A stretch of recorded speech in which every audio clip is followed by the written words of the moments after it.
What have you been doing this week? Actually, This week, the fourth one in October. Just a little bit of light shrooms.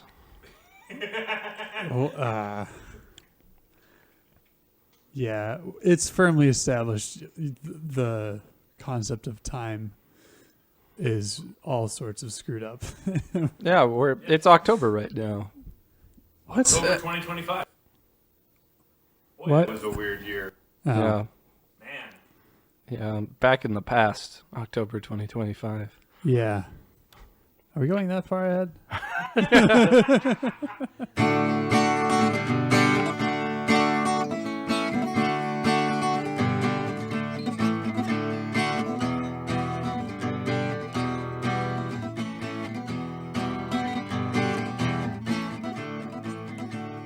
No, but it really does feel like October out there right now. Yeah, today was nuts. It's 62 degrees in December. Granted, we've had warm Decembers. In fact, a couple of years ago it was actually a fairly warm December, but there's some snow in the forecast tomorrow, so life will... Now returning to your regularly scheduled programming. Mm-hmm. Now we can go back to talk about, well, it's not the temperature, It's the wind, you know. What? See, the air's not too bad, but it's the wind that'll get you. Oh, the wind's a killer. Yeah. The other day it was really humid and windy at the same time. That's like a double whammy for what'll get you. You don't generally see those things coincide. No. Not usually, unless there's Well, it was like a foggy morning and the wind was picking up and starting to blow it away. Froggy morning. Yeah. Fog's thick as peanut butter. you mean pea soup. You eat what you like and I'll eat what I like. Yeah. I love that. Yukon Cornelius. Yukon Cornelius is kind of an unhinged character. Yes. And he's like the best part. You know the thing about Bumbles? Bumbles bounce! Just like refuses to try to pronounce abominable and just calls them Bumbles. Like a real Chad. Even in the song. He No. shows up in this animation. He's the best character, and he has nothing to do with anything in the Rudolph Christmas song. The most he does is like pickaxe a escape route from the... He's constantly prospecting gold. He's never finds gold. But he does find a vein of peppermint running underneath the North Pole. Depending on what cut of the show you're watching, apparently. Because there was the version we had on VHS, and then there was apparently another cut of it. One of them was like the TV edit or something, where there was just a couple of scenes and musical numbers that were completely different, and it sort of really screws with your brain. Yeah. Like, there was an alternate song that took place instead of We're a Couple of Misfits. Yeah. We had that one on VHS from a legally obtained VHS of a live recording of a TV. Yep. Back when you could just tape things that were playing on TV. Totally legal, but we had that, and then we also later got the DVD, and like, why is this song different? I mean, it's the song that's on the CD of the soundtrack that we have, but like, why is the song different? Mm-hmm. Oh. Yeah. So there's two different Rudolph edits out there. The Rankin cuts. The Rankin cut. Release the Rankin cut. The Rankin cut, the Bass cut. The marketing for Rudolph is just all black and white. The Rankin cut. Just an entirely new villain that was never there in the ones we know and love. Like, Like, had to do a bunch of reshoots. Burl Ives actually physically manifests in the show, narrating as himself instead of just a snowman, as like the director intended. Exactly. Yeah, man. My niece, not our mutual niece, but the niece on my side, is starting to get old enough where she can sit through an entire like TV show or something and actually be engaged with it. So over Thanksgiving weekend, which was an indeterminate amount of time from when you're listening to this, she watched Frosty the Snowman like 3 times and loved every minute of it every time. I was like, oh no, what have we done? That's my younger sister Joan's comfort movie. Oh, that's When right. She was little. Mm-hmm. Every time she would get sick, she was. There's some people who like power through being sick. There's some people who kind of lean into it and like you're not actually that bad. And that was Joan. Yep. But her comfort movie was Frosty the Snowman, so it would be middle. Regardless of the time of year. Season, right? It's like she's sick. You got to do what she says. Mom said. I might showing up quieter in the. Huh? Yeah, because your button's not on. My button's not on. Why my button's not been on this whole time? Well, now it is. I've been coming in through other people's mics. They couldn't hear what I had to say. I'll fix that, I guess, in post. I hadn't. Oh, that's right. I didn't turn it on because you hadn't plugged in yet. Right. I was doing other things with it. Yeah. Well, I had plugged in. We'll figure out what Nathan said. Otherwise, it'll just be funny. You listen to her like, "What's going on over there?" And then James responds with something that makes a little bit of sense, I guess. Yeah. Talk about how one-sided conversation about Yukon Cornelius. Yeah. Well, there was some audio showing up on there, so I think Right. I saw my waveform was a little cute, tiny one. And then yours is like, oh yeah, there's a more what a normal, waveform should look like. Yeah. Well, well, wouldn't be us if we didn't have some sort of technical difficulty. I gotta love the stuff. if there were no foibles, Would it we wouldn't be us. Yeah. Who doesn't have foibles? Couldn't be me. Mm-hmm. My brother in Christ, you had the foibles. That has been my favorite meme format lately. Just like the ever-increasing permutations and Of my brother in Christ. The Subway sandwich. the Subway sandwich yes, that with one. various bars of black text. Covering up previous bars of black text. Lord knows what the original one was, even. We do. I do. I've seen it before. Oh. Yeah. Yeah, It's- we I think we may have even discussed this. We discussed it. I sent I remember sending what I remembered the original was. It was Okay. People be like, Oh. I don't like I Subway. don't like Subway. My brother in Christ, you made the Please, sandwich. you made the sandwich. Yeah. Okay. Only my brother in Christ replaced something slightly more crass, but Mm-hmm. but it's just the more gentlemanly way of Yes. saying that.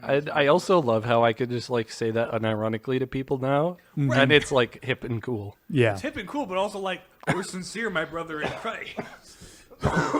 So Come, my brother, join me in prayer. Oh man, what have memes done to our minds in the last 8 odd years? to be fair, I've always had a meme humor without like knowing what memes were. You sort of If had you a talk to my siblings, we had in jokes that were just like family memes. yeah. And there would be like between like 2 or 3 people. We would reference things that is something Isaac said 2 decades ago. And it was the funniest You thing. could say we were a sort of proto meme lord back in the day. Oh, you But I were mean, what you were a culture meme was this? lord with reference to your own local sociological sphere, because that's what memes are. They're just Right. like a means of transmitting social information. It's They're- just the scale was much smaller. Little known how fact. ideas travel in culture. It's just our culture was, you know, our family. Little known fact: the term meme was coined by Richard Dawkins. So that I it guess was. he's He's made nice he's not and useful completely contribution. useless. Yeah. He's a great scientist. Yes. He's just not a great philosopher. No. You know, famous scientists seldom make good philosophers. They're not. Their specialty and training is not in thinking abstractly about the principles which underpin everything that is. Their specialty is being really particular about how to test physical phenomena. The Venn diagram of where those skills overlap is almost entirely 2 separate circles. There's Almost. people. There's a middle ground You somewhere. get those Dominican guys, and they're pretty good at both of those things Yeah. some of the time. It's like people who are good at Venn diagrams inside the circle and people who are not good at Venn diagrams outside the circle. That's not even a Venn diagram. Therefore showing Yes, me to be a bad Venn diagram. that maker. is the joke. I that am Robert's the playing. bad Venn diagram. I am the Venn diagram. I've already Not altered. yet. This is outrageous. It's unfair.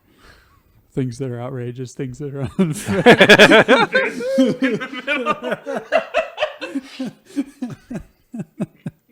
Darth Venn. There's our OC. Yeah. Darth Venn. That does sound like a Legends character, though. Oh, it kind of does. That's like the type of name they would come up with. But like he's kind of like Darth Vader, but if you combine it with Count Dooku and General or Darth Sidious. Yes. Anyway, like he's like kind of if you cross those like the shared traits between those three, the little middle point. Darth Vader. Yeah. He's got like instead of the crossbar on the lightsaber, he's just got 3 circles on his lightsaber. I wonder what a light cutlass that'd be kind of fun. I wonder what that would look like. Like they had space pirates. They did, but most No of them, How do you get cutlasses. the light to they bendy use, like that? They use vibro blades. True, they did, but they weren't even cutlass shaped. No, They had the opportunity. You had greatness within your grasp. I mean we've seen essentially light katanas from True. the Visions shorts, some which are mostly kind of fun. some sword nerd is crying, screaming, throwing up at the thought of a cutlass being compared to a katana, the holy katana.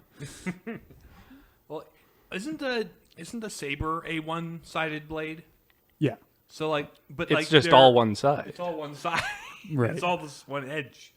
They're edgy boys. I mean, we can't. The physics nerds are also crying that a lightsaber is implausible because energy wouldn't just stop. no. It is held in place by magnetic field channeled through a crystal. The real explanation that the lore ultimately comes down to is the Force. The real lore that matters is like, wouldn't it be sick if there were laser swords? Mm-hmm. And that What if I were space to paint a wizards- shiny blue line over a stick when I'm editing this film? What if space wizards had laser swords? What if I stuck a long, flashy piece of metal reflective tape on a drill and put a cool sci-fi looking handle on it and rotoscoped over it with an X-Acto knife after on the film? Now, what if there was a guy who had one of those, but it came out of both sides? What? Yeah. What if I would have purchased fast food food and and disguised it as my my own own cooking? Back to the memes. There's nothing new under the sun. However, it was quite refreshing to see the big iron on his hip iteration. That of was steamed fun. hams. That was delightful. It's like I have not seen something new this fresh in an age, or take on steam hams. Well, Because yeah, steam hands is a very old meme. So I have to be honest, steamed hams was a meme that I actively hated for the first 6 months, and then eventually it just really? broke me, and I accepted And then it. Donkey Kong. I Yes. think Donkey Kong was the turning point for you. Yeah, That's what I think it remember. was. Yeah, it was like The okay. DK rap. that one and Steamed Hams Inc. are like my two favorites still. Yeah. Gosh, when did that kick off? 2018-ish? Like somewhere in that range. Somewhere in They there. were slightly after Actually, no, that, but I was probably 2019. I had Yeah. been at Newman for a while. I remember it being 2019 because I remember us living together when it was a thing. It was a slow burner one. Or it was it sort of ramped up over the course of a year. Because it's such a long clip from a show, it's very high effort when you Right. try and meme it. So it lasted longer because the memes take longer to cook in the oven. Just don't cook them too long or it'll be ruined, and then you have to Of purchase the fast food memes- and disguise it as your own meme. Of the memes that came out during our time in college, it has arguably among the best staying power Yes. out of there all was- of them. I mean, most memes are flash in the pan, blink Right. and they're Ugandan gone. Knuckles came and went in the course of 2 weeks in February 2018. It did skyrocket VR chat into a thing. Yeah. And then it pretty quickly died shortly thereafter and returned to its previous audience of being rather niche. Yes. There was a brief moment in time where we were thinking about doing VR chat. And good Lord, thank goodness And then we we realized thought- that there was a tremendous stigma associated with doing Yes. the VR chat. And then we Yes. thought, no. Heck, okay, I while we're making confessions on the podcast, Riley did get me to He's play a not- few rounds of Fortnite. Sure. Like early, we're talking as the kids would say, OG Fortnite though. Like when it was still, And it was pretty fresh. it was pretty fresh. It was still a game about building forts and fighting zombies, but the multiplayer mode was starting to take off. See, in the early days of Fortnite, it made me look and go, this is different from other shooters. The strategy's different because of building. The graphics aren't the dismal, dingy brown that's been dominant for the past decade. Brown. And like, hey, this could be fun. And I'm like, or, it's a shooter and you don't care. So. And then the cringe kids took over. Yes, Similar thing like. but if- they were all of them deceived. For another battle royale was made. A similar thing happened when Overwatch was first coming out. I'm seeing the trailers. I'm like, oh, Yeah. this is well animated. This is fun, flashy characters in a first-person shooter, which I have not seen since 2007. It's just Counter-Strike. Right, and that was the thing. It's like, not. man, if the campaign is good, then I might check this out. There was no campaign, Nope. so there. Exclusively multiplayer experience. Well, that puts the kibosh on any chance of me wanting to play. But I'm already Tracer. Yes. Well, speaking of cringe kids, Yeah. Speaking of cringe kids, We're the Palladium Papists. I'm James. I'm Nathan. and I'm Riley. There's some cringing at kids that occurs in both of these movies. We're doing a sort of a compare and contrast Philmosophical tonight on A Christmas Story. No, not Nope, that one. Not that one. different one. A Christmas Carol and It's a Wonderful Life. There we go. In a world where one man will decide whether to pull a lever and kill one man, or not pull a lever and allow 5 people to die, find out in Philmosophical.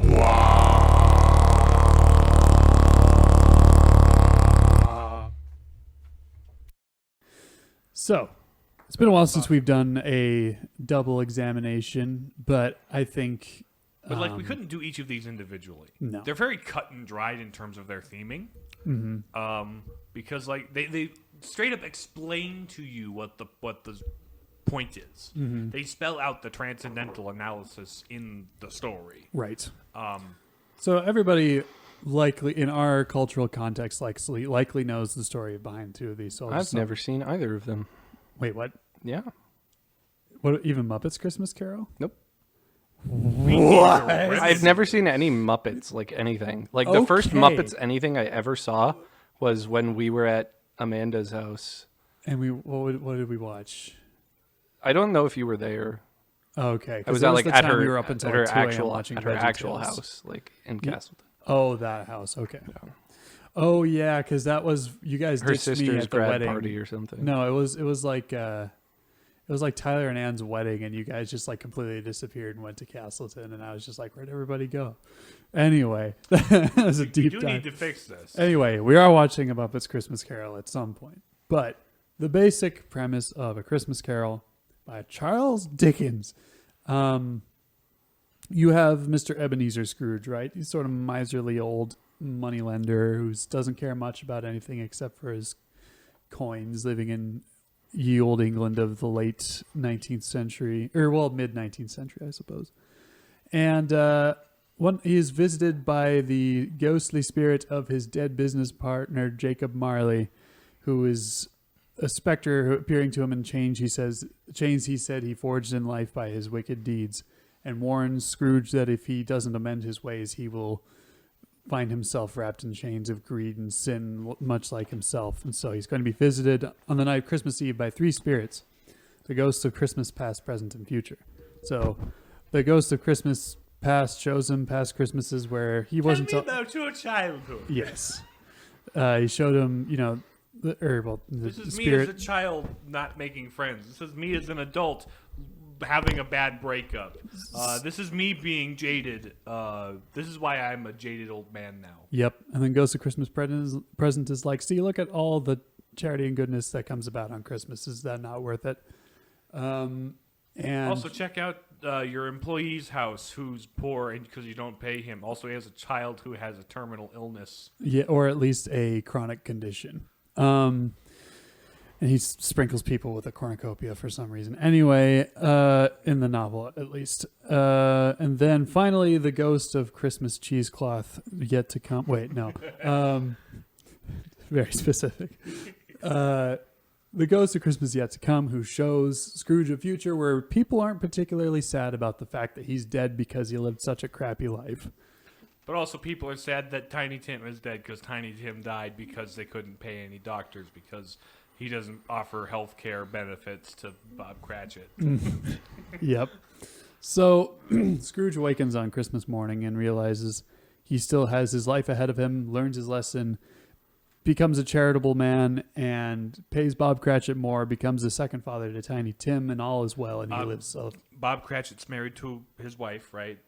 Yes. It's like a second father, not a literal second father. I mean, It's not that progressive. No, anyway. So that's A Christmas Carol in a nutshell. It's a Wonderful Life. It's about George Bailey, a man growing up in upstate New York somewhere in the town. Well, I'm from Utica. Yeah. Come full circle. Yeah. Let's see. What is the Bedford Falls? Yes. Fictional town of Bedford Falls. And so he grows up early 20th century. Why is my computer doing this?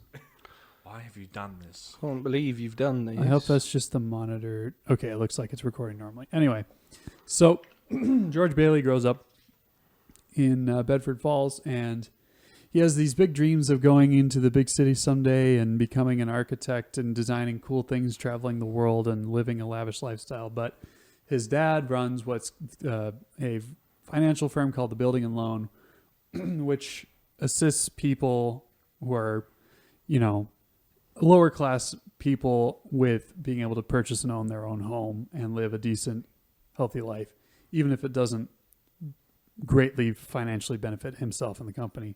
Juxtaposed with the evil Mr. Potter, who's just the shrewd banker from across town who's all about making another buck and making people live in slums and charging them crazy amounts of rent. So when he grows up, he's about ready to go off to college when his dad dies of a stroke, tragically, and unless George takes over the company, the board will sell the company to Mr. Potter. So George, understanding the work his dad did and what it means to the town, decides to take over the company and set his personal dreams aside. Along the way, the girl who always had a crush on him growing up, Mary, and they end up falling in love and getting married.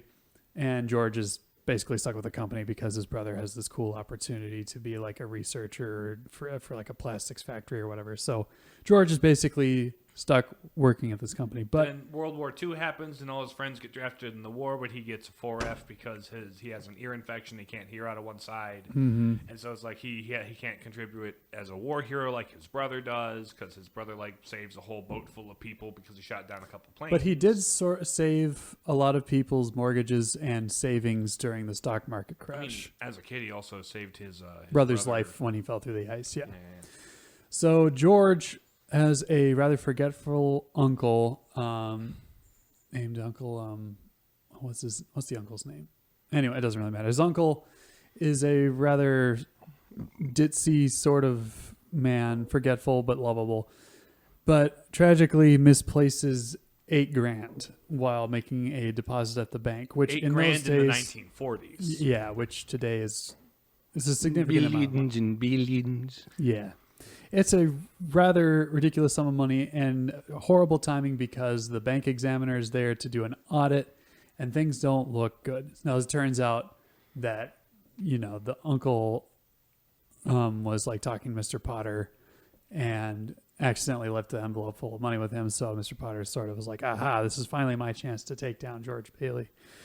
And so George is faced with the prospect of, being arrested and charged for embezzlement, losing everything, losing his livelihood, his way to pay his family, losing the thing that he's basically sacrificed his whole life to serve. And so he contemplates suicide, whereupon an angel is sent down to, his guardian angel is sent down to prevent him from committing suicide in the form of a man. He jumps off the bridge. So George, instead of killing himself, jumps into the water to rescue this guy and save a life instead of taking his own. And so, being still rather depressed and put out about the sorry state of his life, George says he wishes he had never been born. The guardian angel talks to God for a minute. He's like, hey, that might actually teach him a lesson. So temporarily, George had never been born. And so the angel takes him around town and shows him, shows him the bad timeline. Yeah, the bad timeline, because like Mr. Potter's taken over the town. It's called Pottersville's now. There's all sorts of unseemly bars and nightclubs and weird things happening. His brother died as a kid, so a bunch of soldiers in World War II died in a boat. His now wife is an old maid because she never married because there was no George for her to fall in love with. His mom was just a cranky old bed and breakfast runner because her son died. Her only son died and her husband died, so she's just sort of an old spinster, doesn't really have a lot of charity in her heart. And none of George's friends recognize him, obviously, because he'd never been born and all these things. So by and large, George figures out, man, I really made an impact on the town that I didn't realize. And so he prays to God to return his life to him. And sure enough, it's back to normal. And the auditor comes with the police to his house to arrest him because of stuff. But when the entire town hears that George Bailey's in financial trouble, everybody gets rounded up to contribute to get him the funds he needs to, put to settle the books, and then some. So, and his brother Harry, who he won the Medal of Honor for his deeds and stuff in World War II, he gets home and he says, "Here's to my brother, the richest man in town." Because not rich in money, but rich in friendship. Yeah, but actually though. So yeah, those are the two movies. Well, book stories in a nutshell. Well, yeah. One was originally a book. The other one's a movie by Frank Capra. It's a whole thing. So I figure we can do a good old compare and contrast. Good old comparison and contrast. Yep. So, because these two films are pretty ubiquitous in the secular Christmas culture. Zeitgeist.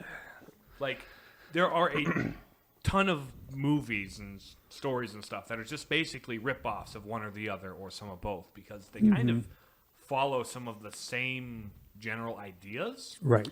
And the overall structure is man having some sort of life crisis, is visited by a spirit on the night of Christmas Eve, and is given a new perspective that it causes him to change his ways and have a new lease on life in some fashion. And it's interesting that What's a Wonderful Life in particular isn't about Christmas specifically. No. The finale happens on Christmas Eve. Right. But the rest of the film happens whenever it happens, and and his life is returned to him on Christmas Eve. Right. Yeah. So the story itself, George, it centers around George Bailey's life, which isn't, but the climax is the movie starts with Saint Joseph and a couple other angels or whatever. In a not terribly theologically correct. Accurate. He is not a biblically accurate. There's no biblically accurate angels. No. Somebody needs to edit It's a Wonderful Life, but Clarence is biblically accurate. Oh my gosh. But anyhow, thematically interesting, we'll say. Yeah. As a sort of fable rather than a theological study, but there's sort of those broad comparisons, right? But the point being, when you think Christmas stories in secular pop culture, those two are the big names. Mm-hmm. Then you get down to Rudolph the Red-Nosed Reindeer. Yeah, as we began it. This is something of a Christmas special because by our math, this should be coming out close-ish to Christmas. Christmas of 2026, Yeah. 2035, whatever, as the case may be. Christmas in the year 3000. Yeah. It is the future, the year 3000. We are robots. Anyway, Christmas. I guess any other similarity? Well, because I guess we can go through. Let's sort of the main similarities. Scrooge and George are kind of inverses of each other. Yeah. Like, George Bailey is, his entire life, he is assaulted by hardship, but he responds with generosity. Kicking and screaming the entire way because he would rather be doing something else. But ultimately where he lands is the good of his family and the good of his community. Whereas Scrooge, every time a hardship hits him throughout his life, it hardens him and turns him away from people. And he lives in, luxury due to his, financial misdealings with people. They both work. They're both in the business of money. Money, especially specific to people's homes. Because Scrooge is, or at least the many interpretations assume he's like a moneylender for home mortgages and things like that. What do you lend money for back in the day? Right, mainly that. So there's business. Nobody was buying cars. No, I mean there were like business loans and things like that too. But Quite. Yeah, but it seems as if it's mainly about money lending for home buying. Anyway, but in both cases, these men are kind of blind to their impact on other people. Yeah, like George kind of takes his life for granted, and Scrooge takes no one's life for granted. He feels as if he has to do everything himself and nothing. He's an island of his own making in some ways. Despite he does love his family and stuff, but all in a time of trouble, he turns his back on everybody, and he's like, "I used to have dreams." Yeah, but now you're burning the spaghetti. There's a callback for you. There's a callback for you. Yeah, an indeterminate amount of time. Anyway, or it could be a call forward depending on what order. Scrooge, meanwhile, is very much also an isolated man. He's a tight-fisted hand to the grindstone Scrooge. Hands to the grindstone.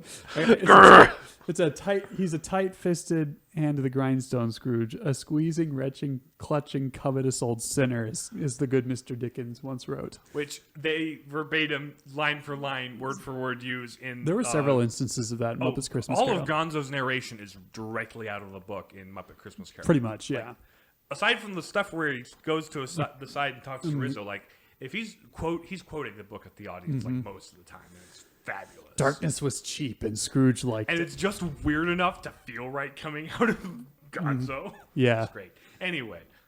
But yeah, Scrooge is also an island of a man, it seems. Like, he prefers the darkness, the cold, basically anywhere where there are not people. He only has one employee at his company. The only person in his life, and he's the only sort of family in his life, is his nephew Fred, who, the son of his late sister, who he kind of sort of grudgingly keeps in his life, but not like all that willingly. He refuses to give to charity because that's what the prisons and the poorhouses are for, is to take care of the homeless, So each man in both of these stories is sort of isolates themselves. Right. And they need powerful spiritual forces to break them out of that and realize the need to give out of love and generosity and to receive love and generosity. Those sort of the two sides of that coin. Right, because George has been giving love and generosity whether he wants to or not. Mm-hmm. He's deep down, I think he's, he has a good heart, and that's why he chooses. But he's not being filled. Right.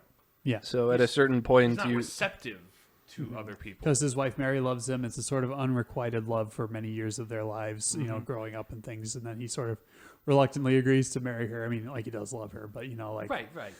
That took him a long time to come around on marrying her ties him down to this tiny little town in the middle of nowhere. And I want to go big places and do big things. Mm-hmm.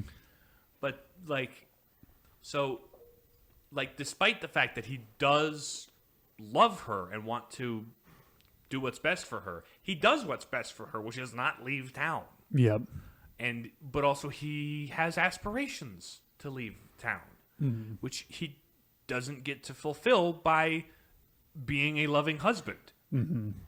So it's difficult for him. Like, he has all these there's a particularly poignant scene where he's coming home having this breakdown, and he has all these models of like cool buildings and bridges and things and stuff that he has in his study, or is like sort of maintaining this dream. And in a fit of rage, he just smashes all of it and realizes, it's all like representing, like it's all like he can't realize those dreams, like everything is crashing down. Which actually is in his relationship with his wife is is also opposite to Scrooge's response to love in The Christmas Carol. Yep. Because when he's young, working for Fezziwig's company, he's making his way as a businessman. He meets a young lady who's like, "Ooh, I like you." Then later, at a later Christmas, we find out he keeps postponing their wedding because he doesn't have enough finances, despite the fact that he's doing well. But like, it's never enough. It's never enough. His greed gets in the way of him being able to give. Whereas George, his dreams and aspirations could have gotten in the way, but ultimately they didn't. He chose the other person, which Scrooge had every opportunity to, but he didn't. Yeah. And that's like one of his big regrets in the Ghost of Christmas Past section. Yeah. Yeah, it's significant too that and this is a connection that only just occurred to me like when I woke up like 3 or 4 days ago as we're recording this. Like, when you think about it, Scrooge and George Bailey are sort of like two sides of the same coin. So that's where the idea came out for this. But sure. Yeah, they each... There are a lot of ways that they're like... George Bailey's the anti-Scrooge in a lot of ways. But also they ultimately suffer from the opposite problem. Yeah. And sort of vaguely, I don't think there's like a specific religious like statement being made by A Christmas Carol, but I think it gets at, both films get at, there is a God who sees all and knows the heart for each of these men. He sees George falling into despair because he hasn't opened his heart to the love of those around him. He's giving and isn't filled up. And Scrooge is not giving and is basically full of unrealized potential to do good. And both of those require radical shifts in their perspective. Yeah. That require them to examine their life from a holistic... Brought about basically through providence, through the actions of... somewhat direct divine intervention. Yeah. Right. Because some... Well, a lot of interpretations of A Christmas Carol, I think they call them the ghosts of Christmas, but I'm pretty sure it's more of like the spirits of... Yeah, that's ghost spirits. It's kind of rooted in like that kind of at the solstice, the living and dead worlds crossover type of thing. Yeah. They're both sort of timeless morality tales of a sort. But also like centered on Christmas. So what about these examine your life and open your heart to love one way or the other? How does that relate back to Christmas? How indeed. How indeed. Because there's definitely a nerve it's touching, or else it wouldn't be as like Christmassy as it is. Like more people would be like, "Oh, we should watch the It's a Wonderful Christmas Life Carol in on June." Halloween." Yeah. Yeah. Well, it was like for the first Sunday of Advent at Mass, the homily Father was talking about how Christmas is a reminder that, Jesus' birth at Christmas is a reminder that we need God, right? We need repentance, we need renewal. Like without him, we would be lost, right? So it's significant thematically that both of these films climactically happen on Christmas Eve, the night of Christmas Eve, where the world passed from darkness to light, with the coming of the Savior. Each man experiences a moment of redemption. And rebirth with a new perspective on their life. Yeah, because through the events, the incarnation and the birth of Jesus, and his eventual passion and resurrection, we as a human race experience that through, because with God's intervention into the lives of man, redemption and grace come about. And so both of these films the writers well in the films, both of these stories, the writers fundamentally understood that. Because there's sort of this older tradition of morality tales, especially, you know, of the late medieval, early modern period, I suppose, where it was like I think Dracula and other stories like that came out of like this sort of these fables designed to underpin key Christian teachings, right, and spiritual concepts, And these both kind of come out of that tradition in my mind. well, maybe not so much like specifically Christian all the time, because like the Western culture is rooted in Christianity, Right, but it's like, very steeped in those. As I understand it, Frank Capra was Jewish. True, So like, but but he didn't write it. no, he didn't. He directed it. He directed it, but it was the screenplay was written. It was like it bounced around a little bit as scripts usually do, and was Sure. you know, it became what it was. But there's still a lot of those same concepts that are found in Judaism, which is in part their foundation in Christianity. And in fact, if you look at the moment of Christmas, like from a like biblical perspective, if you look back at everything else that happened before, it's all been leading up to this one moment of change where suddenly everything is changed and revealed, right? In the way that these films are kind of formatted, or these stories are formatted, where it's like you look at the whole of your past life, and that's what's led you to this moment, and now everything is or has the opportunity to be different, and they choose, let's make this different. A lot of people, when they come across a timeless classic story, will tend to. I feel like it's easy to sort of default to try to fit it into the hero's journey arc. Sure. Neither of these films really fit that. They're both wayward men who are brought to redemption out of their waywardness by an outside force, more of a Deus Ex Machina than a hero's journey type of deal. But ultimately, I'm saying like the original classical Greek notion of Deus Ex Machina, where God would come in and Yeah, as like I'm thinking more in terms of the writing device and like the way it's misused. It's not really that, because it's kind of a foundational thing that the story does. It's not like a I'm going to set a problem up and then solve it trivially. Like it is the very thing that causes entrance into an examination of the problem. So it's like the catalyst of the story. But there's also just a truth to that in the waywardness that is ours. Because for each individual person, there has to be that redemption by our Savior, because God saved each of us individually. The encounter with grace that allows us to pursue a life of virtue and goodness. And though it's much more dramatic in these cases and highlights the contrast of a life previously lived without it, like every person has that encounter. Every person has that kind of pivotal moment where they encounter grace, and sometimes it's a little more gradual. Like if you're raised in it, your encounter with the Lord happens more in the context of your family and like over time and increasing in depth, but is nonetheless present. So it's kind of the fundamental thing that a human being needs to have is like an encounter with and surrender to the power of God and a life of grace. Yeah. And so I think for that reason, that is why these stories have become so ubiquitous and they resonate, because, you know, Christmas Story was written in like the 1800s. Christmas Carol. Or Christmas Carol. I keep like saying Christmas Story. 80s. Yeah. No, A Christmas Carol was written in like the mid 1800s. And It's a Wonderful Life was a box office flop in the 40s. That gained a cult following because they played it on TV because the copyright lapsed for a number of years and everybody could play it on TV at Christmas. And people suddenly realized it was a diamond in the rough and it became like a holiday classic. So yeah, but each of these stories has like that sort of staying power because it's so resonant.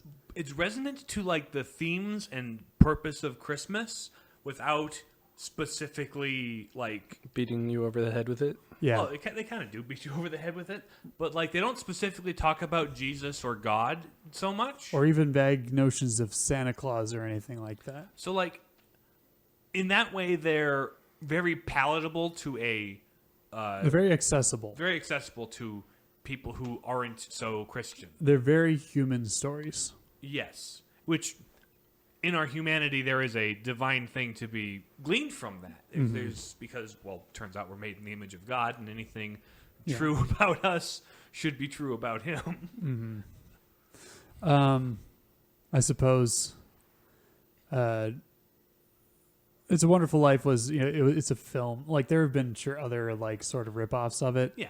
I consider that excuse me to be the only real legitimate because it's the original. But There's like I think it was a short story originally that was adapted into like a a Christmas card short story. Or Yeah, that sort of a thing. Yeah, it was developed into, and then obviously Christmas Carols started with the novel by Charles Dickens, and then there's been all sorts of plays and adaptations over the years. Something I believe we've talked about on the podcast multiple times is our personal favorites being like the Muppets Christmas Carol. Dude, but the one with George C. Scott as Scrooge is pretty good. Yes, that one is probably the most of the live action ones, the most faithful to the book. It's funny, like every Christmas Carol adaptation into film does something a little bit different. Most of them gloss over his relationship with his sister. One or two will actually poke out his relationship with the sister. A lot of people leave the Ghost of Christmas Present as this jolly guy who's like, "Oh, look at your family and Miss Cratchit." Do the gritty man. Okay. But then there's like the gritty stuff that happens. It's like there's stuff that they leave out with him, and like certain scenes that they just omit for pacing or whatever. But I think ultimately, though, my favorite Scrooge iteration ever is not the guy in the school bus in Hot Rod, but rather Michael Caine as him in Scrooge. Muppets. Yeah. And the funny thing about that movie, he says in interviews and stuff where he's like, he played it straight, like he was playing in like the London like theater or whatever. He played it the most straight so that the Muppets could be all the sillier in contrast to him. Yeah. Which is a brilliant. It's brilliant. Yeah. Because there's a point where like, I mean, sure, there's still Muppets in it, but Gonzo and Rizzo literally come to the part with the Ghost of Christmas yet to it's come. just like, it's starting to get a little scary. Yeah, we'll see you guys later at the finale, and they just disappear for like 15 minutes. It's crazy. Well, Scrooge is the climax of him grappling with the future in which he lived his life selfishly and nobody mourns his passing. They both have to see the bad timeline. Yep. Cheesecloth Nazgul shows him the consequences of the error of his ways. I keep saying the cheesecloth thing because my mom would get cheesecloth for making like jam and stuff. And there was one of these packaging things that had like an angel or something somebody made with it, like as like, here's an idea for how you could use this. So in my brain, I've always thought that the robes and stuff of the Ghost of Christmas Yet to Come in the Muppets Christmas Carol looks like a cheesecloth Nazgul. See, my dad just called him Old Squeaky Finger because in the George C. Scott version, the sound design of whenever he points to something is like this ominous creaking sound. But so dad, that does sound like your dadism. It's a very my dadism. Oh, lovely. So, I guess how do we make this fit our usual podcast format? We don't need to. You don't need to. This is a comparison contrast episode. Yeah, that's it's true. Philmosophical. But like truth, if you want to know the truth, watch the movies. They know what is true. Well, We've I mean, we also- can still do the We transcendental. could recap it briefly. Yeah. Although that's kind of been the sum total content of Right. what we have talked about. Yeah. I guess,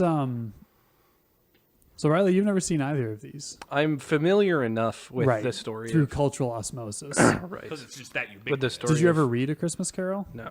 Okay. The book is weirder than most of the movies, but it's pretty good. For a 19th century writer, Dickens is quite accessible. He's a Dickens of a writer. Mm-hmm. And obviously, It's a Wonderful Life it holds up. It certainly sounds like stuff I would enjoy. Just Christmas movies were not really a thing that we did. Sure. Sure, yeah. Well, one of these days you come over to fix your Espresso machine. We need to sit you down. It and is watch the year Muppet Christmas 2035, and Riley still hasn't figured out his espresso machine. We're adding our next new microcontroller to it. Yeah, because one apparently blew up, or something blew up. Some portion Something of it. blew up. We don't know what yet. Yeah. Anyway. So transcendentals then. So truth. What truths we've been expounding upon the truths, I But suppose. we can succinctly recap that. Maybe. Yeah. Man You'll- is in need of redemption. Your life matters. What you Yes. do with it matters to other people and yourself. And Contra the buffered self that modernity would like to have you believe is the case. Yes. the buffered self that both George and Ebenezer believe in. Mm-hmm. It's An act out of, too. an act out of. They both act out of a sort of puritanical work ethic. Well, not puritanical, but like Protestant work ethic. a very Protestant work ethic, where life is simply pain and drudgery and sacrificing of one's desires and dreams, whereas God's vision for our lives is to become more fully alive by living out of generosity and charity for others, and a more fully, realized knowledge and understanding of ourselves. So for each of those men, George and Ebenezer Scrooge, they each, over the course of Christmas night, by the intervention of spiritual powers, come to that understanding. Mm-hmm. It often takes that degree of encounter to break one out of such a deeply entrenched way of thinking and living. Because love, after all, is a gift that is first received and then given. So for humanity writ large, we needed God's coming into the world through the incarnation on Christmas in order to be able to live in charity. And so it is important thematically that these tales take place over Christmas. Mm-hmm.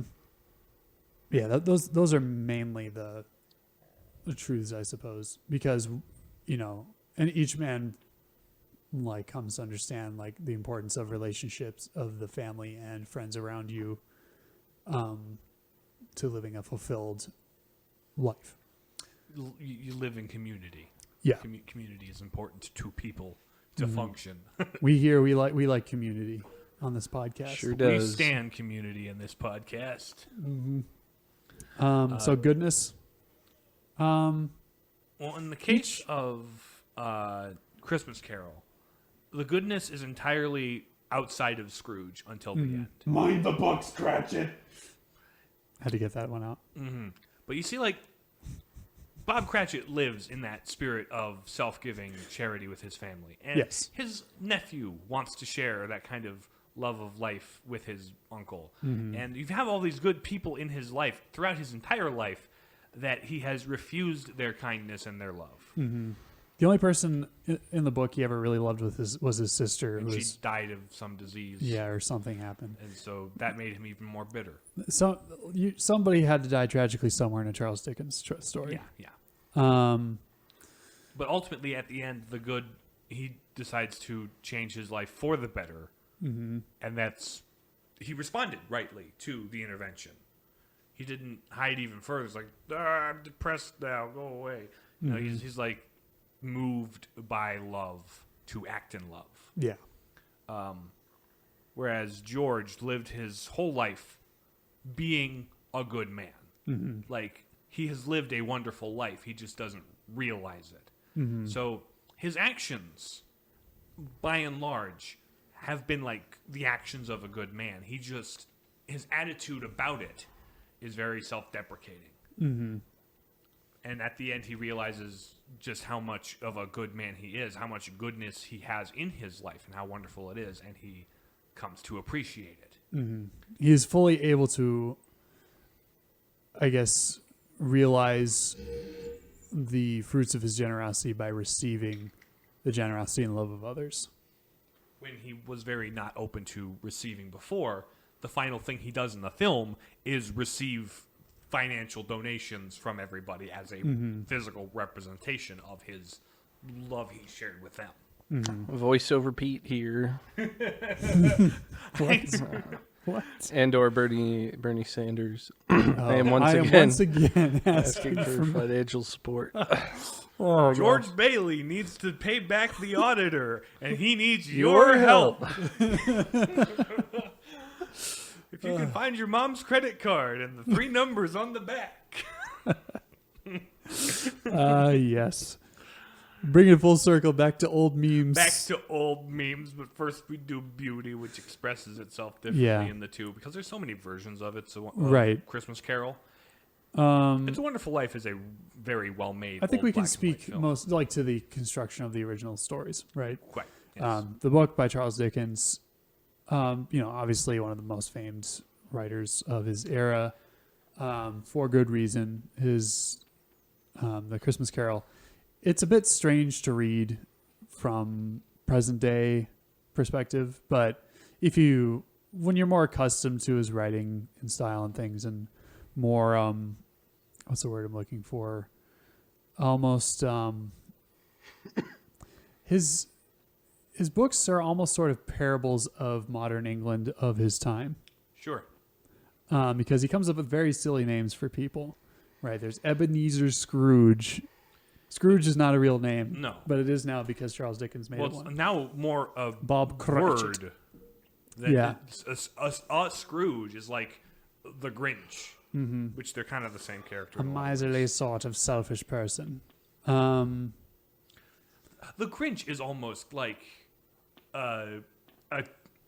attached Aberration, to that yeah. like family of the Christmas Carol stories. It is not that Scrooge is particularly wicked. It's that he is lukewarm Now, towards he's, life. He's lukewarm toward life, which leads him to be wicked to people. True, but not like particularly maliciously. Just out of a Well, sort that's of, how a lot of wickedness comes about. yeah. Like, few people are, like, really, really like- depraved and genuinely vicious. He doesn't do it to hurt people. He does it to make money. Yeah. He sees the good of making money as better than the good of people having homes. Out of raw self-interest. Or out of kind of a defensive reaction to being repeatedly wounded over the course of his life, and his heart becomes hardened in order to avoid future harm. But yeah, it's a very insightful characterization by Charles Dickens. Like it's an exaggerated caricature of the kind of greed you would see in business in general, but like particularly also business in his time, Yeah. which humans being humans, that kind of greed has not gone away. There are aspects of it that are now worse than ever in our time. Yeah. Meanwhile, It's a Wonderful Life, it's on par with the best made films of its era, in the early 1940s. I mean, One- it's or, well, on a one- budget. It's very simple. No, wait, It's no, very- mid-late 1940s. Yeah, it's No, it's- with the limitations. No, it was after the war. Yeah, it was after the war, so it was like late 40s, early 50s. Yeah. So one thing of the construction, the writing of the story, the cinematography, everything's great. And it's The got performance of Jimmy Stewart Jimmy Stewart's a good actor. is very noteworthy because this was his first film after being a bomber pilot in World War II and having major PTSD play out on screen that he's processing through this film. And well, everyone involved was involved with the war. Frank Capra made war films, made films for like training people. Yeah. He was in that like artist group of the army. Yeah. It's like, But a there lot were of the large chunks of the people- film where Jimmy Stewart wasn't really acting. It was like his moments of rage and losing control were very real, and he was channeling that part of his post-war life and it kind in of this film. it's very like it has the spirit of that post-war America with kind of a what do we do now, Yeah. and what do we do with all this hurt we've experienced in our life. So it's also historically interesting in that way, Yeah. but it makes the acting just authentic and the storytelling authentic, and the characters are just charming characters. And Yeah. you got all these great old character actors playing, and Mr. Potter's like the notable guy. You watch movies from the time he's in there. He's in the guy that plays Mr. Potter. I don't know his name. He's I in forget Bells his of name. St. Mary's. He's in Bells of St. Mary's. He's in the Wizard of Oz. Oh, yeah. He's the Wizard of Oz. That's right. I forgot about that. So it's got like notable actors and stuff, and it's good stuff. Yeah. It is noteworthy that the film ends with the whole crowd in George Bailey's house singing "Hark the Herald Angels Sing." No. Old Lang Well, Syne. no. But like they start with that, and then it goes. They to start Auld with Lang Hark the Syne. Herald, then it goes to Old Lang Syne. Right.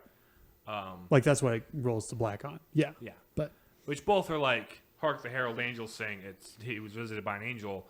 Old Lang Syne is this nostalgic song about times long past and where we are now compared to then. yeah. So both of those play into the very, themes of the film. very, very astute choices by the Quite. filmmakers. They're very intentional. Unity. What brings everything together? Man's need for salvation Yes. and the idea that you are part of a community. No man is an island. No man is an island. Yep. Like, both of those men have deep effects on their immediate community. Mm-hmm. And what they do or do not do deeply affects them. And if you live your whole life one way, deeply affecting people in one way or another, and not realizing the full impact of it, you need a moment of they need divine intervention to have perspective on what their life is and ought to be. Mm-hmm.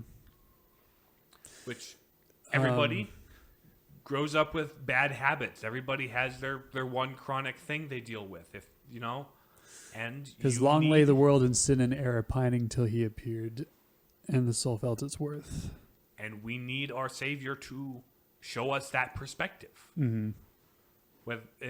Our Savior won't always be our guardian angel or our old dead business partner. No. But Our Savior is almost always like uniquely Jesus. and It's no, always him. Clarence was not. People do not become angels when they die. And no, they don't get their wings when they bell ring. No, it's very sort of sentimental pseudo religiosity in that. It's but you can look past it because that's hardly essential to the plot. Right. It's not trying to present itself as like, this is theologically accurate. It's like spiritually true as an allegory, as like a parable, but like, don't look to it for the nuance of how the hierarchy of angels work. Yeah.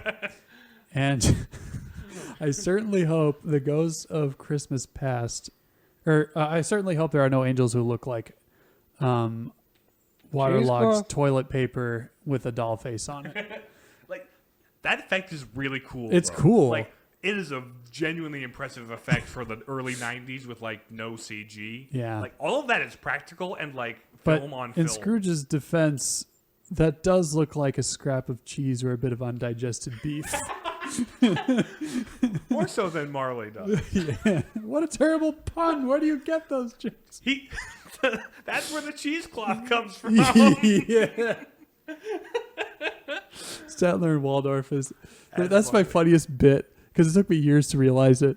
But on the original story, there was only Jacob Marley, but they wanted to have Statler and Waldorf play that part. So they added a second brother, Robert. So Jacob and Robert Marley, Bob Marley. It took me years to figure that out, but it's great. Yeah. So, well, I suppose we should wrap it up. So this should come out adjacent to Christmas. So either immediately before or during the time 12 days of Christmas or something like that. So Merry Christmas to you all. Consider this our Christmas special. And a Happy New Year, whatever year it is, and whether or not it's new. Yeah. So be kind to the Bob Cratchits in your life. Be excellent to each other. Yeah. So we'll be back in the next episode. We will. Whenever that happens. At some point. Yes. Maybe the following week when James upstate. Yeah. So, yeah. Talk to you later. Bye. Bye. See ya.